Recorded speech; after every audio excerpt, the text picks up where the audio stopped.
Welcome to another reading of LTC Rolt's Narrow Boat. I'm Richard Vobes. This is the Bald Explorer live reading channel. Sorry about the cock up at the beginning again. For some reason, every time I start, the last couple of days, every time I start YouTube Studio, set it all up, fire it off, it just crashes. Don't know why that is. And then just refresh the browser and it's working again, so a bit confusing. Yes, very well. Nice to see you, Ed. Nice to see you, Adrian. Steve G was there. He is. Sorry about that, Steve. Saw you pop up and then suddenly it crashed. The lovely Julia. Finally, YouTube let me onto the stream. Yeah, Julia, we had an issue because I set it up and it crashed. Anyway, if you're watching the rerun again, sorry about this preamble. You're probably used to it now. It's not affecting the rerun, but it does affect the live. But hey ho, very warm out there today, and it's actually I was enjoying sitting out in the sun, but it's nice to come in. I have been sneezing a lot. I seem to have got an allergy.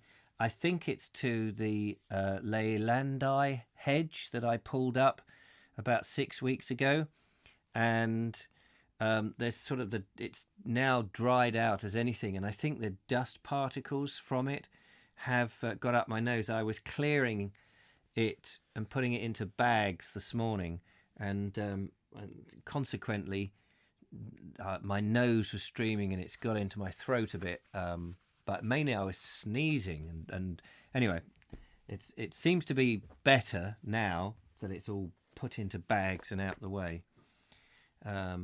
So I've got a cup of tea here. Hello to Mike Stevens. Only just joined. What a glorious Saturday we have. It is glorious. Hi to YouTube playing silly buggers again. Hello, Linda. No doubt Linda Kane is sitting in her garden with Pims, I'm sure. Too warm for a wee brummy lad, says Adrian. Ah, bless. I know there was another, but this wasn't showing up. Oh, right. Oh, how... Yeah, it did take me a while to get it up, and then I had to go and delete the old one. Sitting in a beautiful flood basin in a glorious park next to 2-acre lake, listening to the Bald Explorer. Life doesn't get much better than that. Blimey. Thank you very much. What praise indeed. People are so kind. It does sometimes astound me that people are so kind. Nah, it's allergy to your hollyhock. Oh, thanks. Yeah, well, in tomorrow's video, I filmed it this morning. It's not the Sunday chat. It's the Sunday catch-up, behind the scenes, and we get to see the hollyhocks. Came out reasonable. Turbo Stream says you need a face mask. Yes, thanks. I know. I'm surprised the camera hasn't shattered its lens when it has to look at me, poor thing.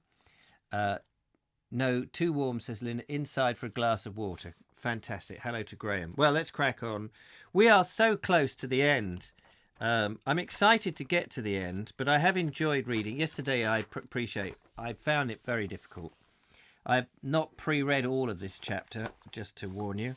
Sometimes I read better when I haven't pre-read it, and sometimes when I've pre-read it, I make a complete hash of it, so who knows.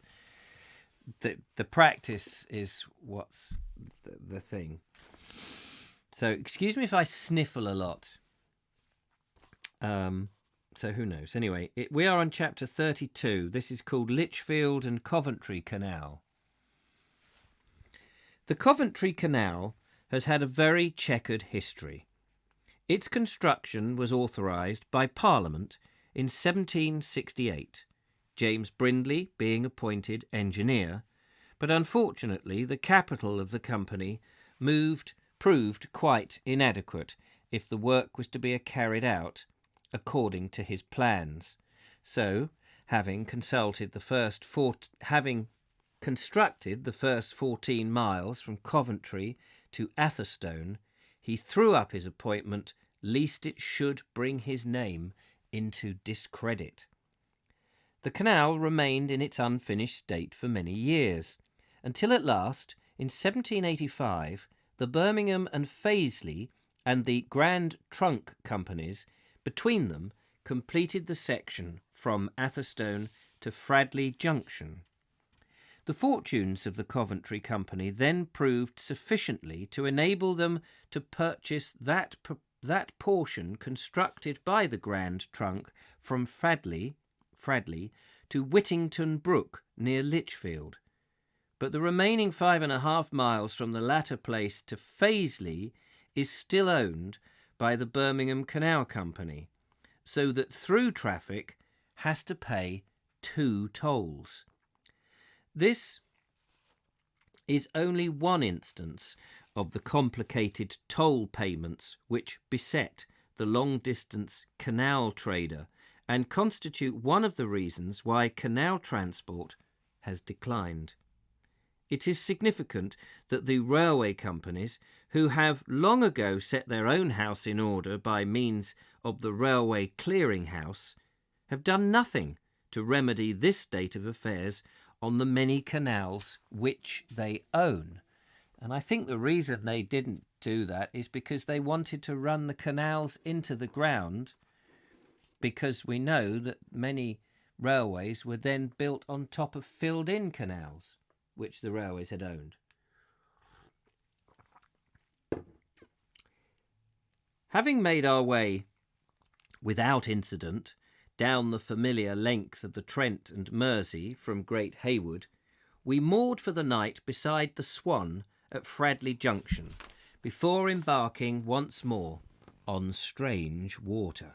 Strange indeed they proved to be, for on the little used section as far as Fazeley, the mud banks on the turns were quite the worst we had encountered. A pair of loaded joshers travelling from Manchester, which preceded us, proved that laden craft can navigate successfully, albeit slowly, but we were lucky not to meet any boats while we were on the way, as in many places passing would have been extremely difficult. We had not been travelling long before our old enemy, the wind, got up, making navigation so difficult that by midday we decided to abandon further progress before we became badly stranded and moored at Huddlesford, the junction of the Wireley and Essington Canal, in sight of the spires of Litchfield. Curiously enough, Litchfield was the only cathedral town we visited on our travels, if one excludes Leicester, whose parish church of St. Martin has only been raised to the dignity of a cathedral in recent years. The birthplace of Samuel Johnson, Litchfield, is in theory a market town, but the open market which we saw in the square under the statue of the immortal Doctor can have been but the poor shadow of its former self. The industrial development of Cannock has taken its inevitable toll of the town and the country around it, nor are matters improved by the heavy traffic of Ricknield Street, which thunders by, shaking the old houses to their foundations. Nevertheless, a great deal that is old and graceful still survives, while once away from the din of the lorries, one is made aware of that particular atmosphere of enduring peace and tranquillity which seems to permeate the very stones of a cathedral town. This ageless quality was particularly strong in the Cathedral Close, reminiscent of Salisbury, where gracious houses of every age overlook the trim grass quadrangle where stands the great church. Places such as this are backwaters in time, surviving in a frenzied age to speak of a more ordered world than ours.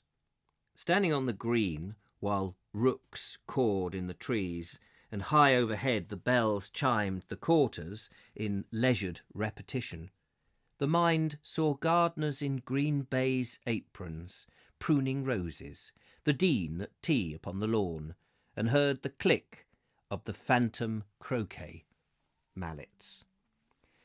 The general proportions of the cathedral are magnificent. The triple spires from the distance a beautiful example of soaring majesty that can be achieved in stone. But on closer approach, the eye is distracted from its appreciation of the grace and the general form by the over-elaboration of detailed decoration.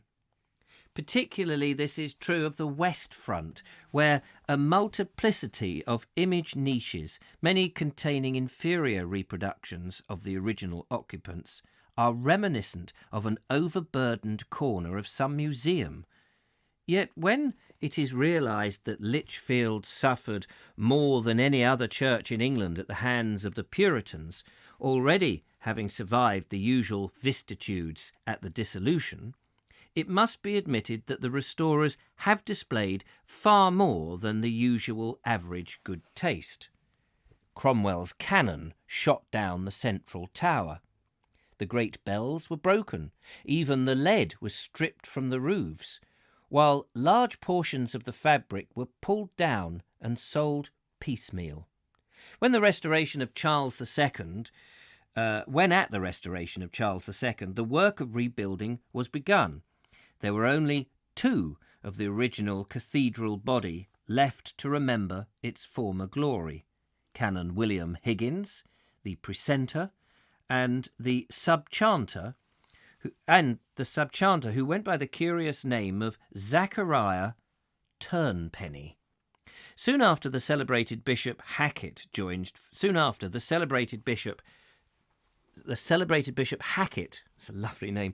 forces with them, and it is to the energy of this devoted trio that the credit for the reconstruction must largely be due. Bishop Hackett, what a lovely name. Unfortunately,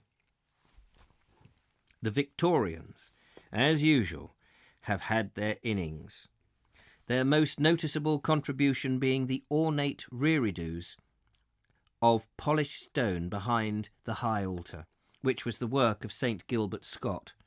Oh, Gilbert Scott gets everywhere, doesn't he? And certainly in no way enhances the view of the east end from the nave.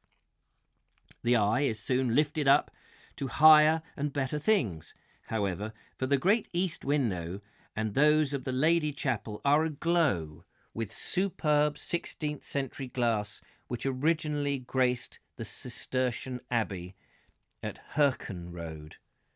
I have seen no finer glass than this, and to compare it with the modern painted windows in a choir aisle is to realise that the making of coloured glass is yet another of our lost arts. The other feature of the cathedral which particularly attracted us was the chapter house.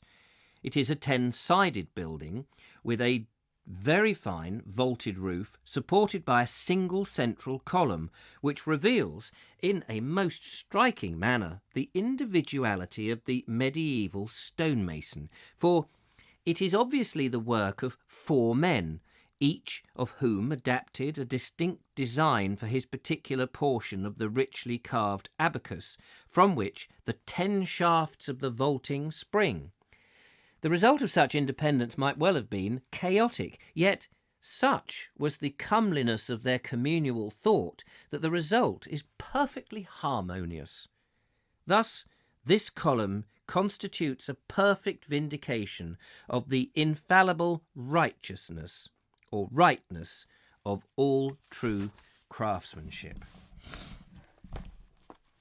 He doesn't like anything modern at all, does he? Oh, Mr. Rolt. How are we doing? Let's have a quick look at some comments whilst we have a little pause here. Try and relax and listen to the Vobes in Finsbury Park. Oh, lovely. And Stiltskin, hello to you, Stiltskin. Nice to see you. Don't think we've seen you before. TurboStream, I've had a small portion of ground chai seeds. Oh, nice. I'm loving the heat, but my phone is not. Oh, yes. It is wonderful enjoying the garden with Richard's dulcet tones and Rolt's Canal related words. Dr. Johnson, he means. Isn't that what I said? Did I not say Dr. Johnson? Dr. Johnson? I'm sure I said that, but I may have read that but said something else. That is quite possible. It is the only cathedral in Britain with 3 spires. I was born in Litchfield. I've been to Litchfield, but very, very briefly, and I've only glimpsed at the had a sort of quick walk round. I was on a corporate thing. I would like to go back because my image in my mind of Litchfield is this stunning cathedral, but never been in. Linda Kane says, I love Litchfield. In my opinion, the West Front is stunning, as are all the carvings inside. Well, I'm afraid Mr. Rolt will disagree with you there. However, Charles Darwin's father, Erasmus, I believe, had a house there. Chapter House is so beautiful, is it? It's worth going. Must go there. Right, where are we? One of the corbels, which supports the roof ribs, represents a cowled monk whose features, grinning sardonically, are turned away from the chapter house table.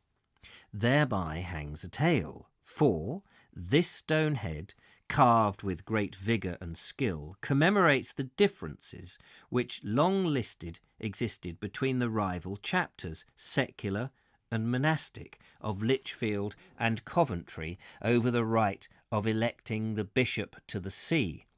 So corrupt did the monastic order become that upon one famous occasion, when Coventry held the privilege and a newly elected bishop, who was known to have obtained office by graft, arrived at Litchfield, the dean and the chapter exercised their little-known right and closed the great west doors in his face.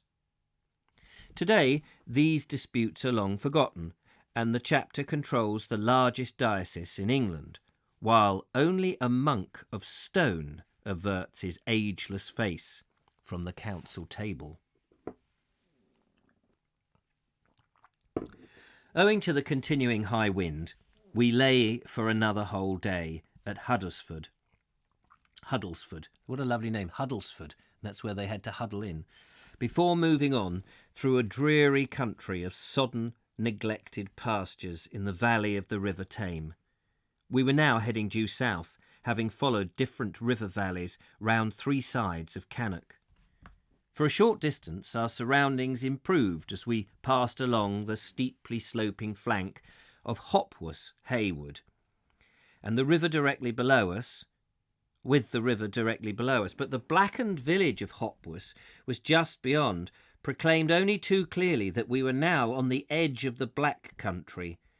Half an hour later, we sighted the tower of Tamworth Church beside the great sandstone block of the De Freevel's Norman Castle, and so came to Fraisley, the junction of the Birmingham Canal, and a drab village on Watling Street, where we made a brief stop to buy supplies. Journeying on again, we soon entered Warwickshire by an aqueduct over the Tame, and worked our way up two locks at Glascott, where we paid our Birmingham Canal toll. We were now in a dour neighbourhood of chimney stacks and sprawling tenements, so that the sight of an old friend, the Captain Cook, one of the familiar Oxford canal traders, lying newly painted in Samuel Barlow's dockyard, was as welcome and unexpected as flowers in December. It was good to see once more the bright profusion of roses and castles on her cabin sides, and the vivid diamond work of mast and cratches. Actually, it turned out that Captain Cook was only the first of many. In fact, the whole of the next and somewhat sombre stage of the journey from Glascott to Hawkesbury was lightened by the beauty and variety of the boats we met. They were changing shifts at the collieries around Amington and Avecote,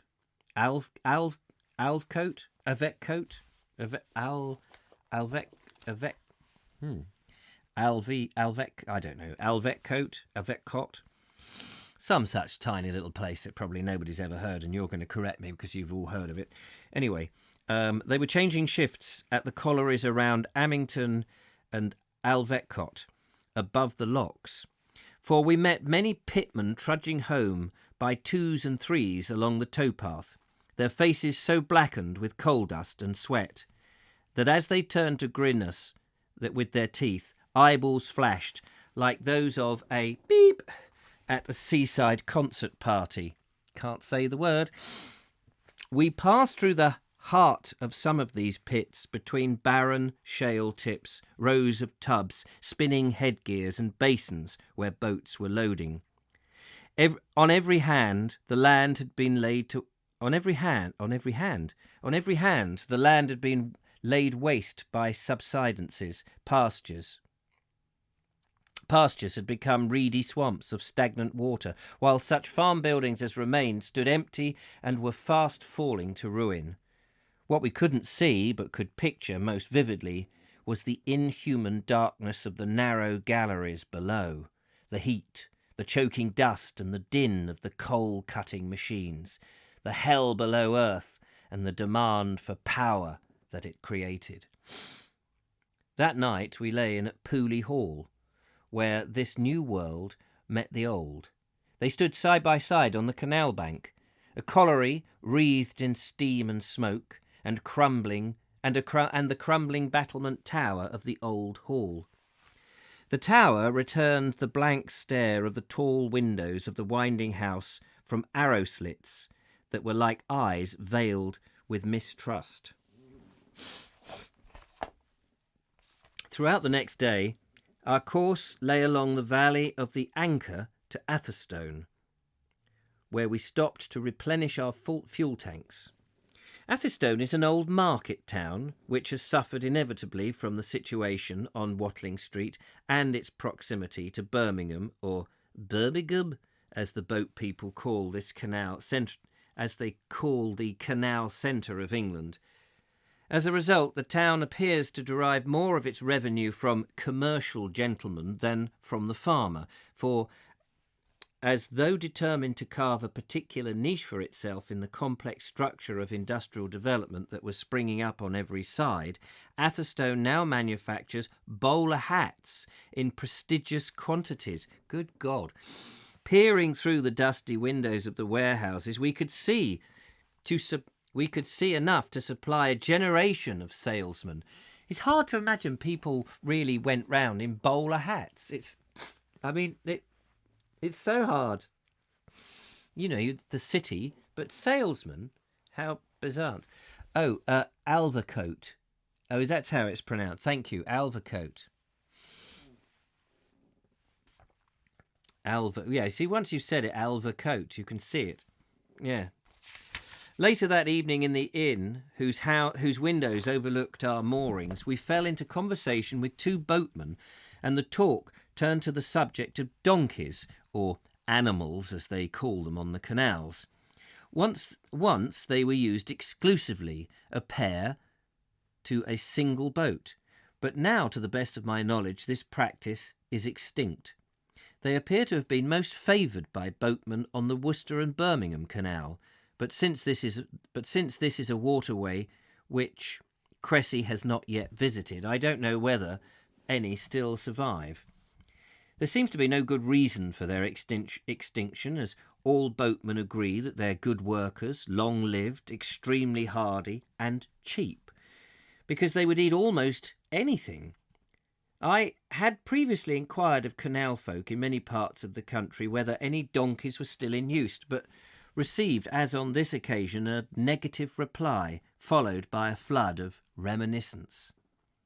The latter inevitably include reference to a certain boatman who had worked over the Stour Cut with a pair of animals, the stories of his exploits being so widespread over the waterways that it seemed he was rapidly becoming a legendary figure. The lockkeeper at Tixall had spoken of him, and now in this inn at Atherstone we heard the same feats recounted. There was a great strong chap he was. Why, when these animals of his got a bit tired, like, he'd lift them aboard and haul the boat hisself for a mile or two. Or again, one winter he was iced up for the long Stourbridge way. I'm doing it in a West Country accent again, aren't I? I don't know why. Should do it in a Birmingham accent, but TurboStream might slap me. One winter... Hang on. I can't do Birmingham. I can only do a comedy version. I I can't even bring it to Birmingham. One winter, no, I can't. One winter, he was iced up for so long. Hang on, I've lost it. One winter, he was iced up for so long, Stourport way. He was spent up and had to sell 'em to make out. So he bow hauled for a trip or two that time. So he bow hauled for a trip or two that time till he made enough to buy 'em back. Sorry, read that very wrong. It's because it's written hyphenetically. Just before we cast away the next morning, one of our friends of the previous night passed us with the most resplendent pair of newly painted boats we had yet seen. The motor Forget-Me-Not and the butty Sarah Jane of Leighton Buzzard, southward bound with coal. Needless to say, they were number ones, and it was heartening to see their captain, who was inordinately proud of them, was a young man still in his 20s. The steep hill ridge which marches beside the right bank of the canal from Atherstone to Nuneaton has been so eroded by granite quarries that its profile has become a succession of beetling rock faces and towering waste heaps. Every now and again, minute locomotives and rows of tipping wagons appear in sharp silhouette on their high skyline, and we heard repeatedly the deep reverberating thud of blasting. So great is the concussion of these blasts, particularly in the neighbourhood of Tuttle Hill, that the quarrying companies are constantly paying compensation to the local inhabitants for broken crockery or window panes. Good grief. Imagine that happening today. That would never happen, would it?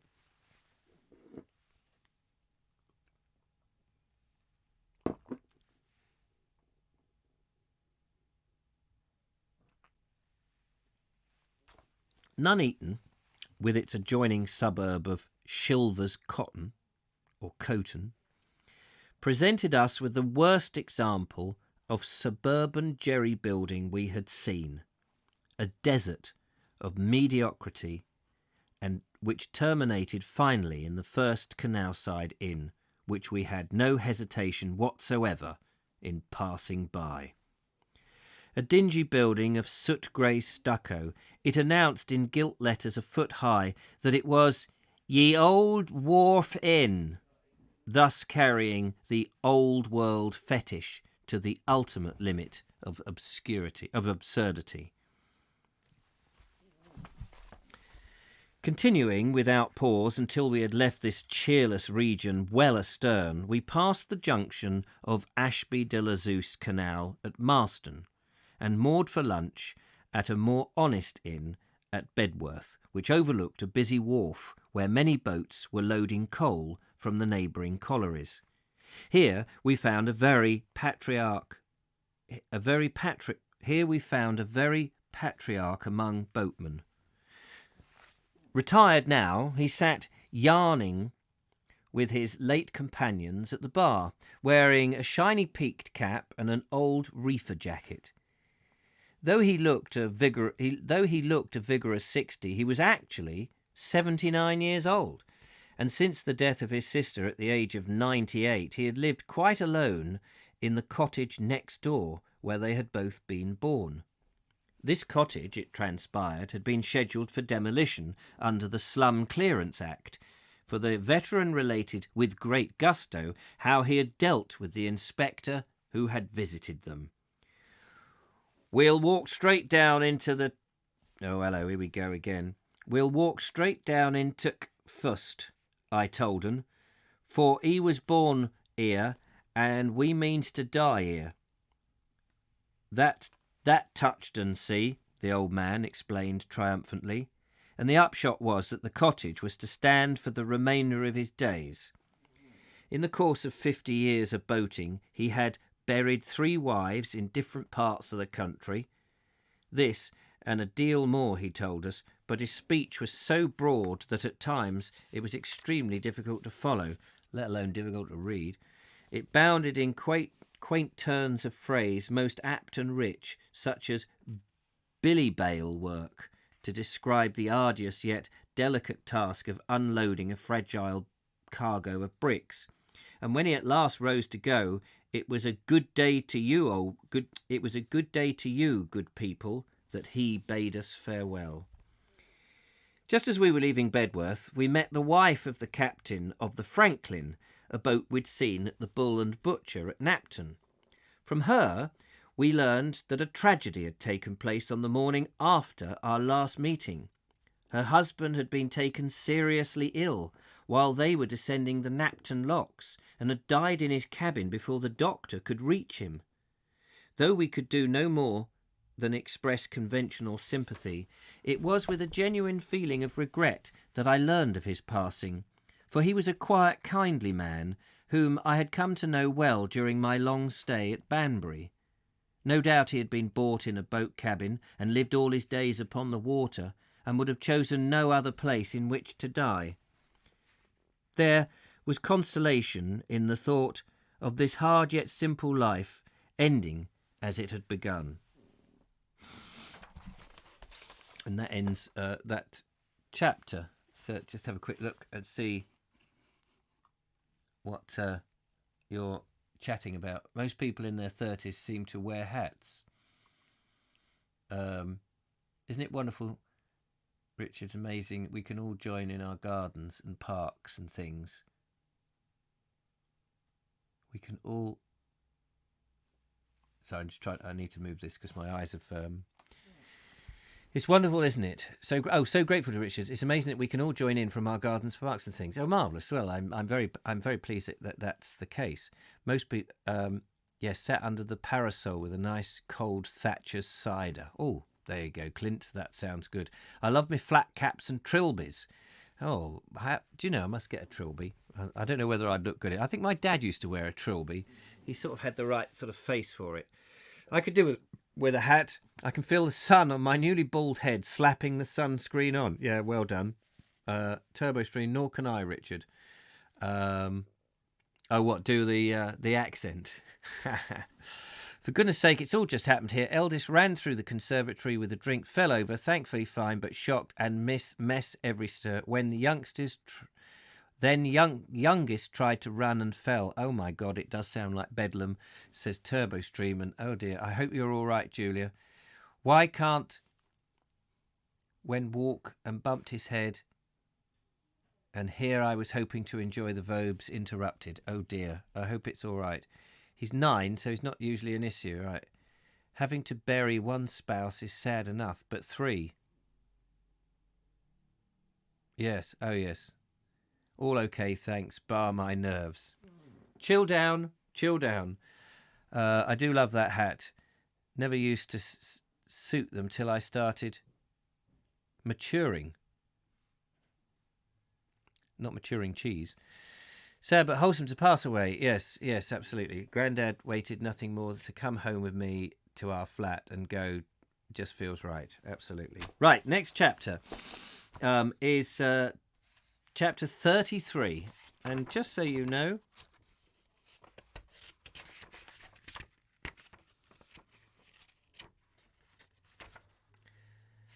the last chapter is 35. And then there is a page of conclusion. So we won't get that today, but we might get to the end tomorrow.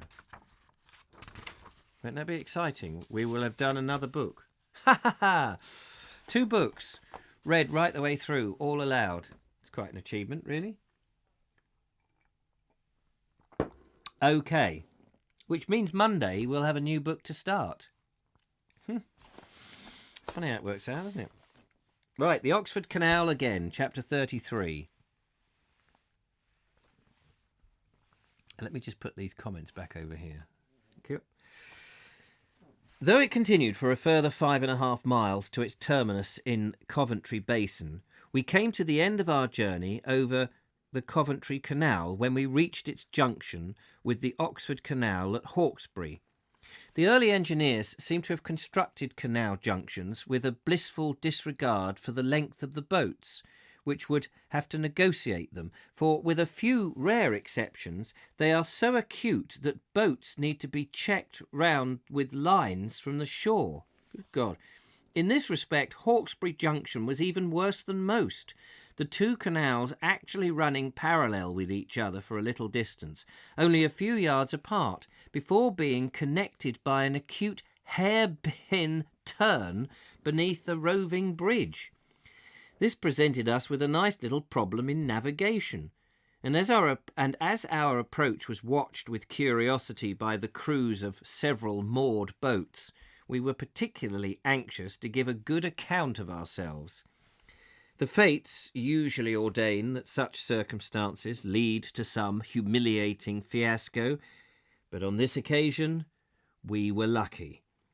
By putting Cressy alternatively ahead and astern, and at the same time using the rudder as a paddle to swing her stern, we came about in fine style without having to use lines or shafts. When we had paid our dues to Oxford in the toll office beside the stop lock, it was a relief to find ourselves heading for open country once more, after so many miles on the sooty fringes of the Black Country, and that night we moored at Anstey, the first purely agricultural village that we had seen since we left Fradley. There is considerable traffic over this northern section of the Oxford Canal, so much so that Cressy, disturbed by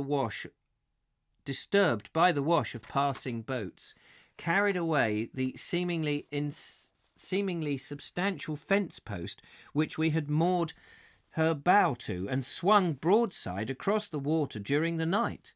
The first we knew of it was when we were awakened in the early hours of the morning by an urgent siren from an approaching Grand Union boat. The original course from the canal from Hawkesbury to Knapton, as laid out by Brindley, was even more roundabout than the summit section of the Marston Doles to Clayton is today. But in 1820 new cuts were made to avoid these detours, with the result that the total length of the canal had been reduced by no less than 13 miles. So tortuous was the old canal around Brinklow that it was a well-known saying along boatmen, which has come down through the successive generations to the present day, that you could travel all day within the sound of Brinklow clock. As we traversed the new embankments and cuttings, which were reminiscent of the Shropshire Union, the old waterway crossed and recrossed our course, winding away over the fields, in places a barely discernible depression in the ground, in others still a reedy bed spanned by a crumbling brick bridge.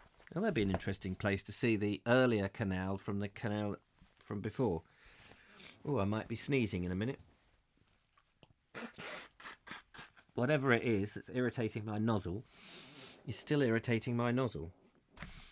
For some years after the improved canal was cut, sections of the old remained navigable in the guise of short branches to the neighbouring villages, but with the decline of short-distance travel, these too have fallen into ruin.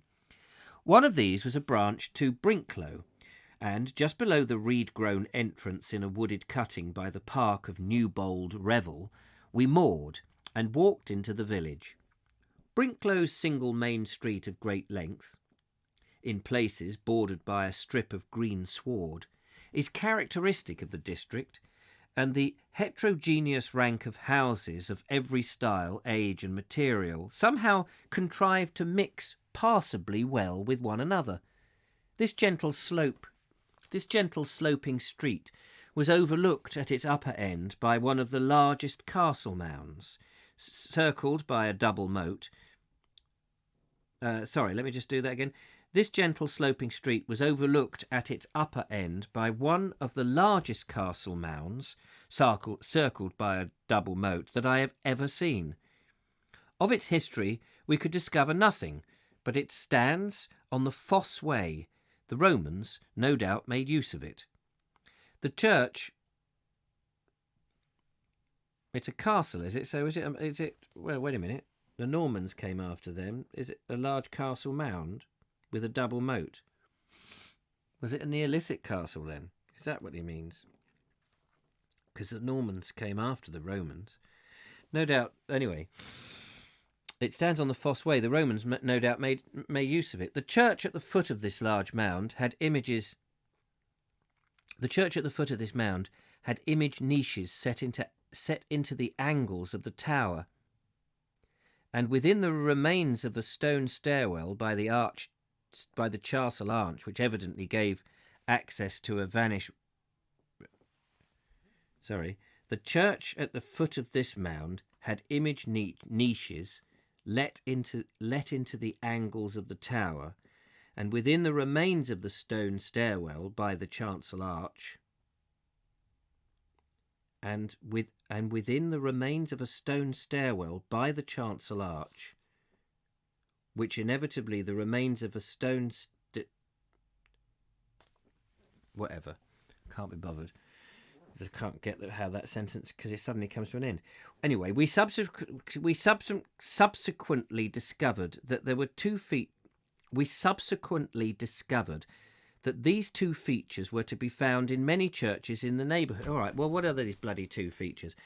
The church at the foot of this mound had image niches let into the angles of the tower, and within the remains of a stone stairwell by the chancel arch, which evidently gave access to a vanished rood screen, full stop. But that's not a sentence, which is what I've read it wrong, because it must be a sentence. The church. Sorry, I do like to get these bloody, when they challenge me, I do like to.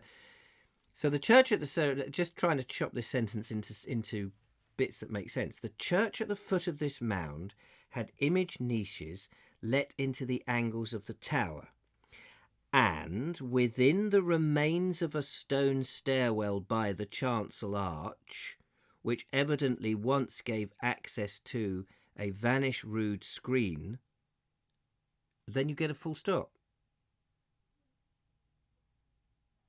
So that's like, what? And within that, what? But I don't have the what. Anyway, whatever. We subsequently discovered that these 2 features were to be found in many churches in the neighbourhood. Much more remarkable, so who cares? Much more remarkable was the floor of the nave and chancel, which sloped steeply upwards to the altar to produce an effect that was most curious and, in my experience, unique. Well, that is unique, isn't it? The nave going up at an angle towards, not horizontal, but steeped. No doubt the reason was simply a structural one, although the old lady who was busily dusting the pews had other and more startling ideas.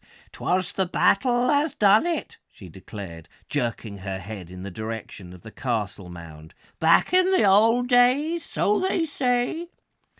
But how a medieval battle achieved this remarkable result, and who they were, she didn't explain.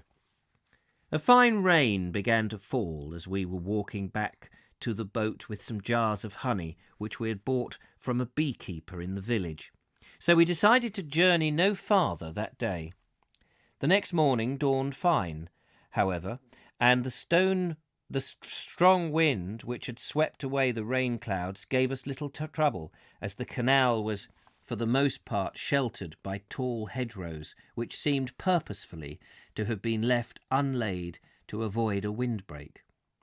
These were covered with a prodigal crop of scarlet hips and haws, on which scores of bullfinches were feeding. We had never before seen so many of these lovely birds. Travelling well, we reached Newbold upon Avon by noon, having passed through a short tunnel of that name. Newbold is a pleasant village, but unfortunately it's rapidly becoming a suburb of Rugby, for it stands on high ground overlooking its ugly neighbour, whose outskirts are relentlessly advancing up the slope towards it. We ate a simple lunch of bread and cheese at the sign of the boat by the canal side, a sign representing a narrow boat on the move, which did the brewers Sorry, it got me at the sign of the boat. I suppose what he means is in the pub, as opposed to at the sign of the boat. It's just a weird way of saying it. We ate a simple. He said this before, at the sign of, which I take very literally, but I guess he means in the inn of, called the boat. I guess that's what he means. And sometimes that's why I struggle, you see. We ate a simple lunch of bread and cheese at the sign of the boat by the canal side. A sign representing a narrow boat on the move, which did the brewers' concern of Leamington firm great credit.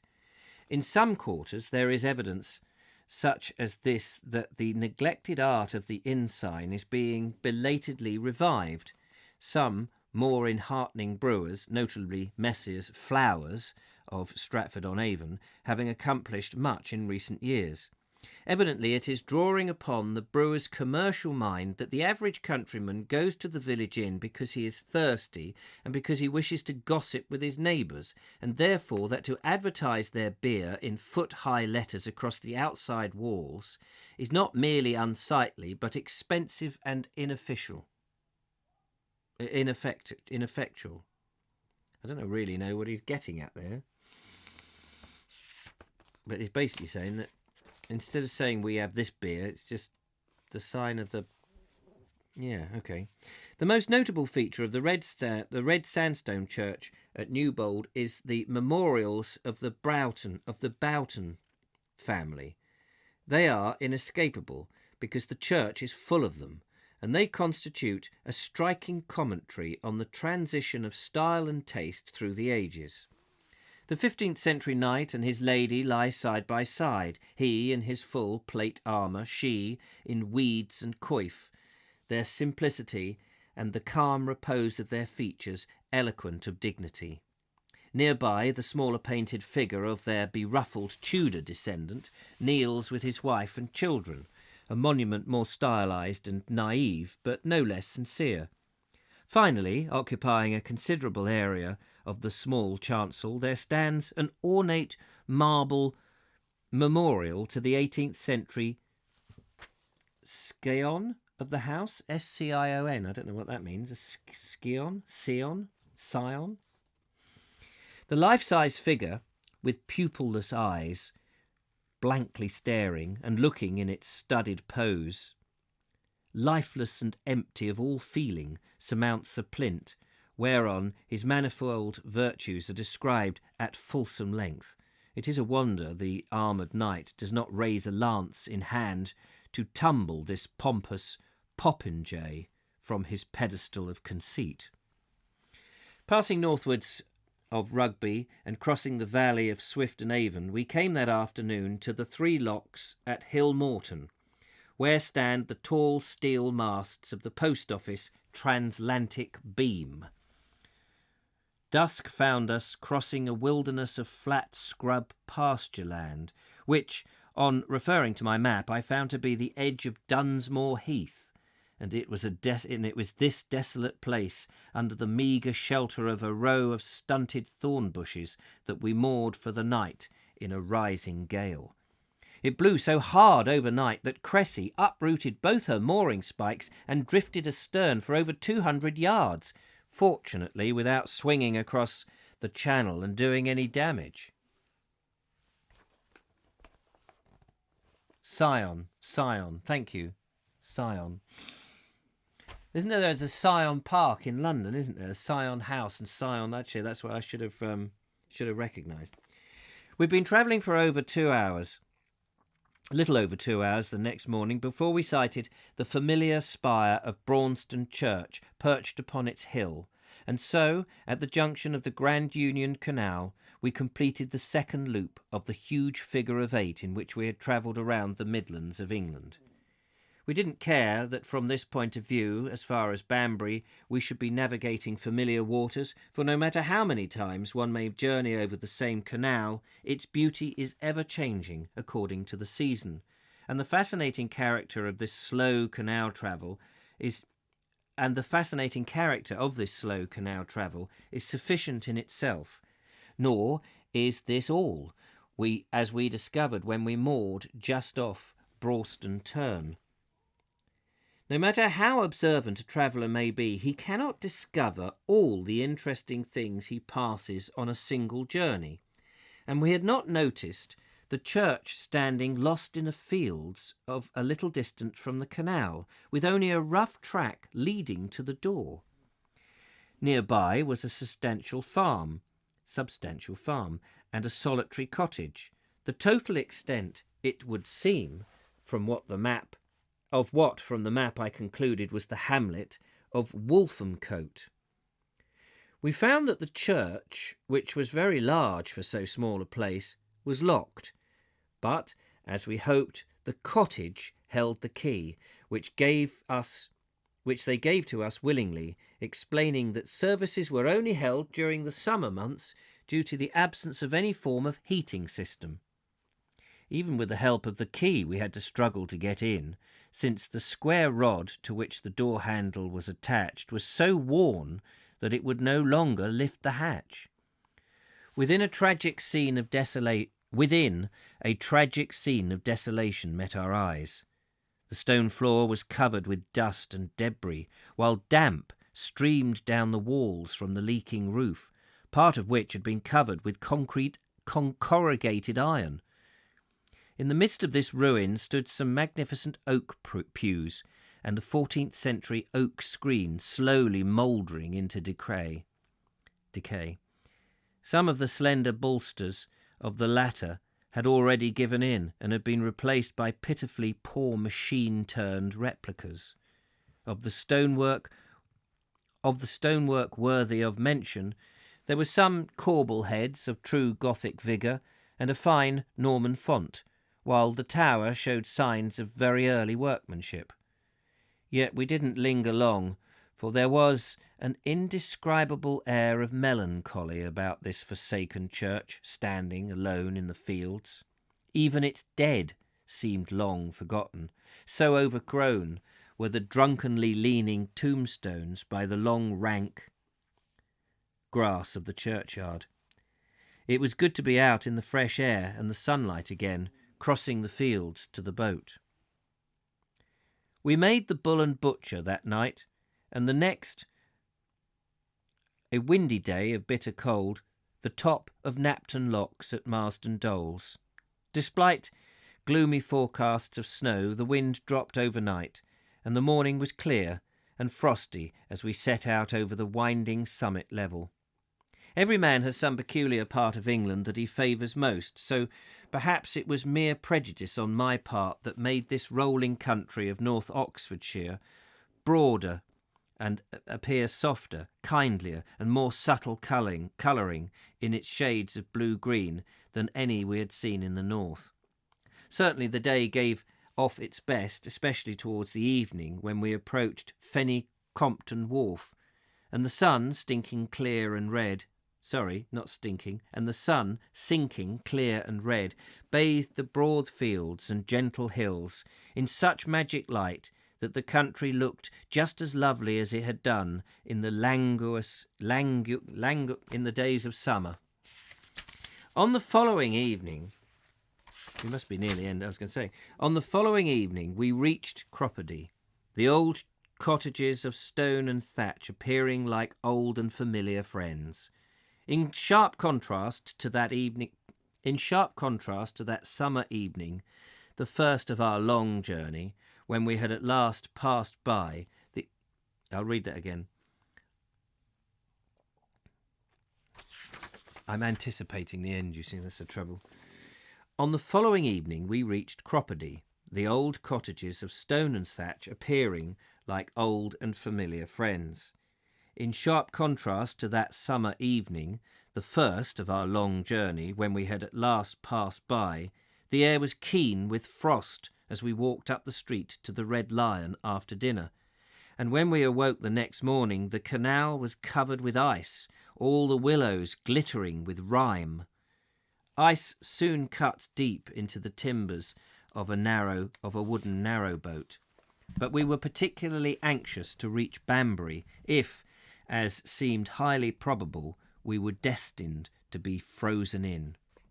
The distance to be covered was short, So we started away, carving through the seemingly solid surface ahead with a loud grinding noise, and leaving behind us a dark, narrow channel fringed with jutting points.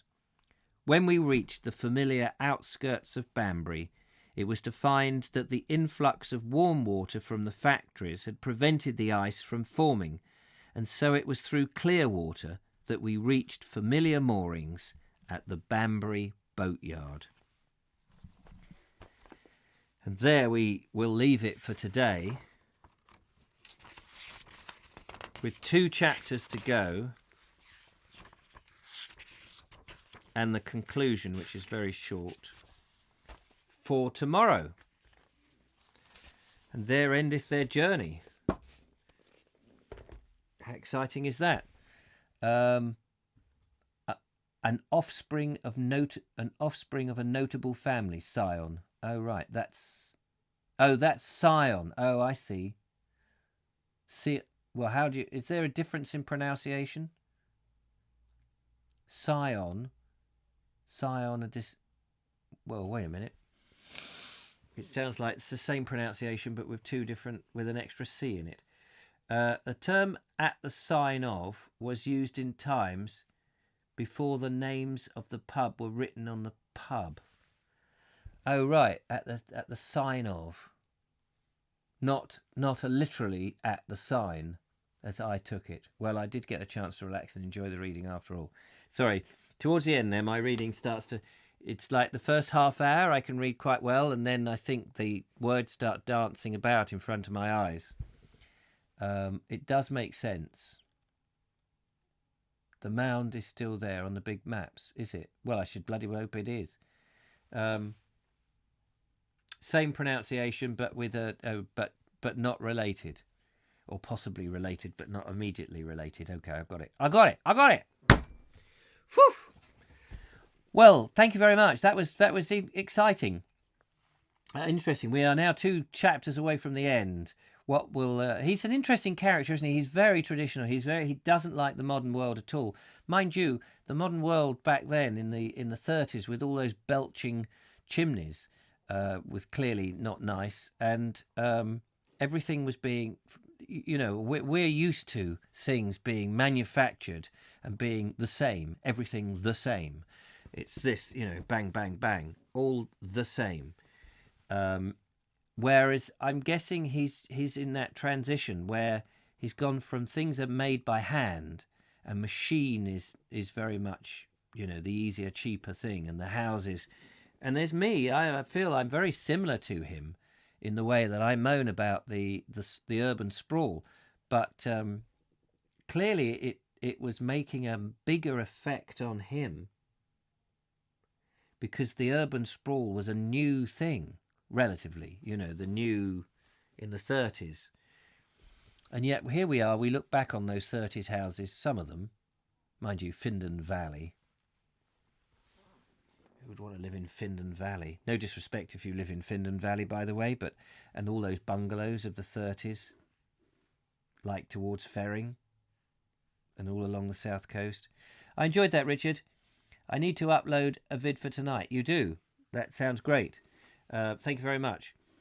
Anyway, that's all for this afternoon. 3 o'clock. There we are. Done an hour. That's enough, isn't it? Catch up with you at 8 o'clock tonight if you fancy it on the Vogue show. Look forward to Adrian's video. We've got Robert Croser's video, and the 2 that we didn't play, or 1 that we didn't play, I can't remember now, so that would be good. And yeah, all good fun. Anyway, take care, have a good afternoon, enjoy the rest of the sunshine, and I will talk to you later. Till then, bye bye.